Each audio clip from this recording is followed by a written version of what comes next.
Hello guys, hope आप सभी यार बढ़िया होंगे और आप लोगों का बढ़िया चल रहा होगा, सब ठीक ठाक चल रहा होगा। काफी दिन बाद ये वीडियो आने लग रही है। आप लोगों की वीडियो रिलेटेड होने वाली है राष्ट्र गौरव से रिलेटेड। राष्ट्र गौरव का कल आप लोगों का एग्जाम है 4 जून को, जहां तक मैं गलत नहीं हूँ। तो आप लोगों का ये एग्जाम 2 साल बाद फिर से लौट के आ गया है। तो वही चीज हो गई है कि आप लोगों का चीजें चलने लग रही हैं, फिर से कुछ भी चीज लौट के आ सकती है। ठीक है, तो मैं ऐसे ही बिना उठे बिना मुंह धोए आप लोगों के लिए वीडियो बना रहा हूँ। मॉर्निंग में मैं हूँ अभी गाँव में। तो अभी सबसे पहले बात कर लेते हैं सिलेबस पे कि सिलेबस क्या है और क्या क्या पैटर्न चला आ रहा है, क्या क्या यूनिवर्सिटीज आप लोगों की कर रही हैं, क्योंकि 2 साल से एग्जाम नहीं हुआ है। जब मैं यूनिवर्सिटी में था मैंने ये एग्जाम दिया था और मेरे सीनियर्स ने भी दिया था, तब से चल ही रहा था। ये मैंडेटरी था एग्जाम, कंपलसरी था इसको पास करना अपने ग्रेजुएशन के 3 साल में, या ग्रेजुएशन के 4 साल तो तब नहीं होते थे, 3 ही साल होते थे। तो ये एग्जाम आप लोगों को पास करना जरूरी था बहुत ज्यादा उस टाइम पे भी, और अब फिर से मैंडेटरी कर दिया गया है जो बच्चों ने इस बार एडमिशन लिया है उनके लिए। जो बच्चे 4th और 6th सेमेस्टर में, उनको ये नहीं करना है। जिनका 2nd सेमेस्टर में है उन्हीं को ये करना है। और या तो जिनके पहले का बैक लगा हुआ है इसमें, इसको पास नहीं कर पाए थे, तो उनको ये एग्जाम आप लोगों को देना है। ठीक है, 4 जुलाई 6 आप लोगों की जून डेट आई थी 4 जून इसकी, तो 4 जून कल है जहां तक मैं गलत नहीं हूँ। तो इसके सिलेबस की सबसे पहले बात कर लेते हैं, फिर इसका जो भी ट्रैकिंग पैटर्न रहा है, कहाँ कहाँ से मोस्टली क्वेश्चन पूछे जा रहे हैं, उसको एनालिसिस करेंगे। इसके बाद कुछ वीडियोस आप लोगों को मिल रही होंगी प्रीवियस ईयर क्वेश्चंस की, वो मैं आप लोगों को कराऊंगा। 4-5 वीडियोस आज मैं डाल दूंगा, और पढ़ना कहाँ से आप लोगों को वो भी मैं बता दूंगा, हम लोगों के ऐप वगैरह से कहाँ से आप लोगों को करना है। 150 में कर दिया, 149 में पूरा आप लोगों के लिए बैच मिल जाएगा आप लोगों को। तो सिलेबस की बात कर लेते हैं सबसे पहले। सिलेबस आप लोगों का क्या रहने वाला है। सिलेबस में सबसे पहला जो यूनिट है, जो ऑर्डिनेंस 2015 और 16 में लखनऊ यूनिवर्सिटी ने निकाला था, वही सिलेबस चला आ रहा है। उसमें काफ़ी चीज़ें उन्होंने मेंशन कर रखी थी, तो उसी से चीज़ें मैंने उठाई हैं। और तो सबसे पहले इसका पैटर्न समझ लेते हैं। पैटर्न आप लोगों का ऑब्जेक्टिव रहेगा, 4 ऑप्शन आप लोगों को दिए जाएंगे चॉइस करने के लिए, मल्टीपल चॉइस बेस्ड रहेगा ये। और इसमें कोई नेगेटिव मार्किंग नहीं होती है। तो आप जितने 100 क्वेश्चन है 100 आप पूरे अटेम्प्ट करके आइए, छोड़िए नहीं क्वेश्चन। ठीक है, और 90 मिनट का टाइम रहता है, ये आप लोगों को पता है, 1.5 घंटे का टाइम रहता है इसको करने के लिए। और 100 आप लोगों के मार्क्स रहेंगे, 100 आप लोगों के क्वेश्चन रहेंगे, मतलब एक क्वेश्चन आप लोगों का 1 नंबर का रहने वाला है यहाँ पे। और इसके बाद अब बात कर लेते हैं आप लोगों का, नेगेटिव मार्किंग इसमें नहीं है। इसके बाद इसमें मार्क्स आप लोगों को कितने लाने होंगे। मार्क्स आप लोगों को लाने होंगे इसमें 40। ठीक है, पास करने के लिए 33% इसमें नहीं चलेगा, इसमें 40% का क्राइटेरिया यूनिवर्सिटी ने सेट किया है। मतलब आप लोगों को 40 मार्क्स आप लोगों को अपने जो है लाने पड़ेंगे इसमें। ठीक है, 40 क्वेश्चन आप लोगों को सही करने ही करने पड़ेंगे। अब पहला यूनिट आप लोगों का समझ लेते हैं कि क्या कह रहा है। पहला यूनिट में आप लोगों का इंडियन सोसाइटी एंड कल्चर। तो इंडियन सोसाइटी में यूनिटी एंड डाइवर्सिटी, मतलब अनेकता में एकता।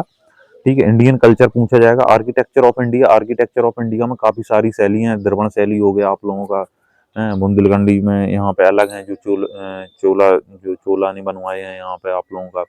खजुराहो वगैरह में मंदिर जो, वो अलग शैली के, द्रविड़ शैली, ये हो गया वो हो गया। ठीक है, तो आर्किटेक्चर किस किस टाइप्स के हैं इंडिया में, वो आप लोगों से पूछा जाएगा। इसके बाद आ जाता है आप लोगों का जेंडर इक्वलिटी, मतलब वुमेन और जो मेल हैं आप लोगों के, वुमेन और मेन दोनों का इक्वल पार्टिसिपेशन होना चाहिए इंडियन सोसाइटी में। ठीक है, इसके बाद जो पॉवर्टी का इश्यू चल रहा है अपने यहाँ, मतलब गरीबी जो चल रही है, वो उससे रिलेटेड है। सोशल एम्पावरमेंट में है। इसके बाद नेशनल और इंटरनेशनल जो अवार्ड मिले हैं करंट में, वो भी पूछ लेता है कभी कभी। 1-2 क्वेश्चन इससे आ जाते हैं, ज्यादा क्वेश्चन इससे नहीं आते हैं। कहाँ कहाँ से मेजरली क्वेश्चन पूछने लग रहा है वो भी मैं आप लोगों को ट्रैक करके बताऊंगा। और जितने भी मैंने पेपर PYQs एनालिसिस करे हैं, चाहे लखनऊ यूनिवर्सिटी हो, चाहे CSGMU हो, पहले करवाता था वो अब नहीं करवाता है, चाहे DDU हो और भी अदर स्टेट यूनिवर्सिटीज हों जितनी अपने उत्तर प्रदेश में है, मोस्टली का सेम एक ही पैटर्न फॉलो करती हैं।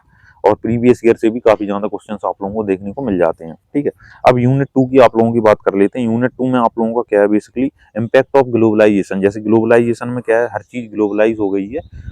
हर एक कंट्री एक दूसरे कंट्रीज पे किसी न किसी चीज के लिए डिपेंडेंट हो गया है। जैसे इंडिया और पाकिस्तान की जो रिलेशन थे, काफी सारी चीजें हम लोग इम्पोर्ट एक्सपोर्ट करते थे। ठीक है, तो वो चीजें आप बंद हो गई हैं वॉर के बाद, जब ये सिचुएशन हुई अपनी LOC पे। तो ये ग्लोबलाइजेशन है, कहीं ना कहीं अमेरिका से भी काफी सारी चीजें खरीदते हैं जो ट्रम्प हैं, वो आप रेसिप्रोकल टैरिफ लगा रहे हैं। ठीक है, तो रेसिप्रोकल टैरिफ क्या है, बेसिकली वो चीजें आप इम्पोर्ट एक्सपोर्ट पे वो ड्यूटीज हाई कर रहे हैं। ठीक है, टैक्स हाई कर रहे हैं बेसिकली। तो ये ग्लोबलाइजेशन है, हम लोगों की मजबूरी है, उनकी मजबूरी है। ऐसी चाइना इंडिया का है, कितना भी विरोध हम लोग कर लें उस चीज का, बट हम लोगों को चीजें मंगानी पड़ती हैं। ये देखो गाँव में आप लोग मोर को सुन सकते हैं, ये नेचुरल चीजें हैं भाई। ठीक है, तो ये चीजें देखने को मिलेंगी। Development of science and technology में क्या क्या नई चीजें आई हैं वो।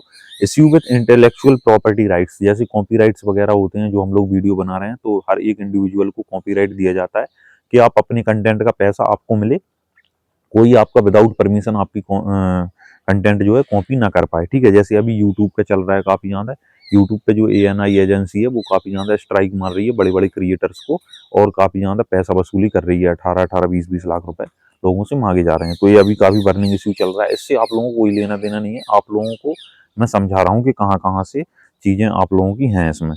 तो कल्चरल हेरिटेज इन इंडिया, ये भी काफी बड़ा टॉपिक है। इसके बाद यूनिट थर्ड में जब आप आ जाओगे तो multi disciplinary nature of environment, मतलब एनवायरनमेंट से रिलेटेड होने वाला है। 2 यूनिट आप लोगों की कल्चरल हिस्ट्री और जो नेशनल ग्लोरी है उससे रिलेटेड है, और 2 यूनिट आप लोगों की एनवायरनमेंट से रिलेटेड है। तो 50 क्वेश्चंस आप लोगों को एनवायरनमेंट से देखने को मिलेंगे, 50 क्वेश्चंस आप लोगों के नेशनल ग्लोरी से यहाँ पे देखने को आप लोगों को मिलेंगे। ठीक है, अगर मैं फास्ट नहीं बोल रहा हूँ तो थोड़ा सा स्लो कर लेना वीडियो। अब इसके बाद आप लोगों का डेफिनेशन स्कोप, नेचुरल रिसोर्सेज क्या है हम लोगों की। नेचुरल रिसोर्सेज में वाटर हो गया आप लोगों का, एयर हो गया, ठीक है, ये सब नेचुरल रिसोर्सेज हैं। तेल हो गया आप लोगों का, जो बाइक वगैरह में डालते हैं हम लोग, कच्चा तेल हो गया, अलग अलग जगह यूज किया जाता है। ठीक है, फॉरेस्ट रिसोर्स है अपना, एक फॉरेस्ट से भी काफी सारी चीजें मिलती हैं हम लोगों को।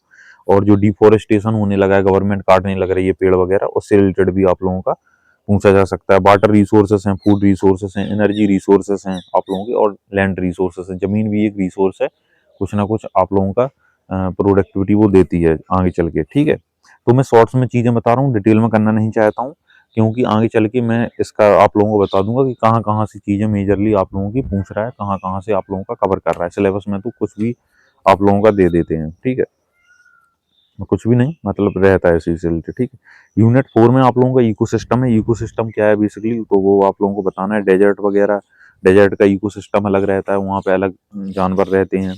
ठीक है, एक्वाटिक में एक अलग लाइफ है। बायोडाइवर्सिटी का पूछा गया, बायोडाइवर्सिटी हॉटस्पॉट कहाँ कहाँ पे है इंडिया में, तो जैसे आप लोगों का सुंदरबन हो गया बंगाल में। ठीक है, हम लोगों का यहाँ पे सबसे ज्यादा फॉरेस्ट रिजर्व है, ये भी क्वेश्चन पूछ लेता है कि सबसे ज्यादा जंगल कहाँ पे है, तो अपना मध्य प्रदेश में। मध्य प्रदेश को क्या बोला जाता है, ये भी क्वेश्चन पूछ लेता है। मध्य प्रदेश को बोला जाता है हार्ट ऑफ इंडिया, मतलब भारत का दिल।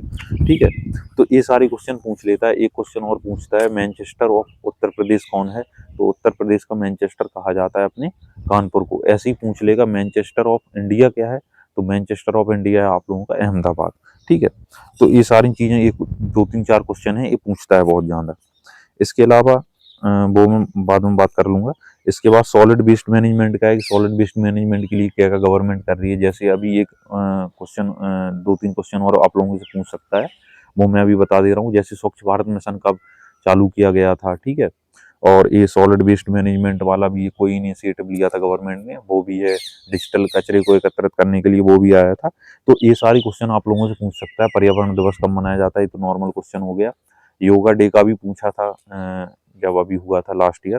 तो योगा डे कब से शुरू किया था गवर्नमेंट ने, 2015 से चालू हुआ था, 21 जून को करवाते हैं। तो एनवायरनमेंट से रिलेटेड जो भी इंपॉर्टेंट डेट्स वगैरह हैं वो आप लोगों को करनी है। जैसे आप लोगों का यूनेस्को हो गया, वर्ल्ड हेरिटेज वाला जो है, तो यूनेस्को का क्या काम करता है, यूनेस्को की स्थापना कब हुई, यूनेस्को का हेडक्वार्टर कहाँ है। ठीक है, तो ये बाद में डिस्कस कर लेंगे ये सारी चीजें। अब आप लोगों का आ चुका है डिजास्टर मैनेजमेंट का। तो डिजास्टर मैनेजमेंट में NDRF है, NDRF का फुल फॉर्म बताओ, है नेशनल डिजास्टर रिस्पॉन्स टीम कर फोर्स करके है। ठीक है, NDRF की स्थापना कब हुई, NDRF कब होती, कितनी टुकड़ियां हैं, ये सब क्वेश्चन आप लोगों के पूछ सकता है डिजास्टर मैनेजमेंट में। फ्लड हो गया, अर्थक्वेक हो गया, साइक्लोन हो गया, ठीक है, इन सब से कैसे आप लोगों को बचना है, इनसे भी रिलेटेड आप लोगों से क्वेश्चन पूछ सकता है। ठीक है, ग्लोबल वार्मिंग हो गया, ग्लोबल वार्मिंग क्यों बढ़ रही है, पेरिस समझौता क्या है, ठीक है, ग्रीन आउट इफेक्ट क्या है आप लोगों का, है। तो ये सारी चीजें, बहुत सारी चीजें हैं इसमें, तो ये आप लोगों से आगे पूछ सकता है। 5 यूनिट इसमें है टोटल सिलेबस में। और ह्यूमन पॉपुलेशन कैसी बढ़ रही है, इंडिया सबसे टॉप पे आ चुका है, वर्ल्ड की 4th इकोनॉमी बन गया है, तो लोग तालियां बजा रहे हैं, जबकि 1-2 नंबर पे आना चाहिए था तब ठीक था।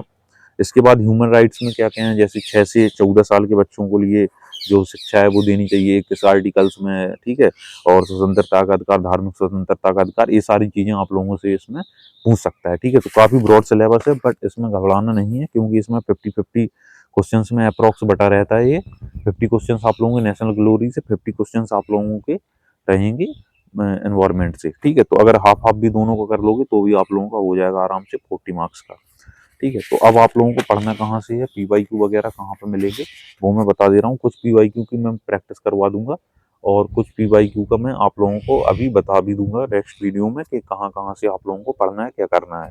ठीक है, तो चैनल पे आप लोग बने रहिए। अब इसमें सिलेबस का मैंने पूरा कंप्लीट कर दिया है, सिलेबस में बता दिया है कहाँ कहाँ से चीज़ें आप लोगों की होनी है, और 100 मार्क्स का रहेगा, 40 आप लोगों को लाने हैं, वो भी मैंने चीज़ें आप लोगों को बता दी हैं। अब इसमें बात कर लेते हैं हम लोग, नेक्स्ट वीडियो में बता दूंगा कि आप लोगों को कहाँ कहाँ से चीज़ें करनी है। ठीक है, तो फिलहाल इस वीडियो में इतना ही, बाकी बने रहिए चैनल के साथ। Take care, bye bye.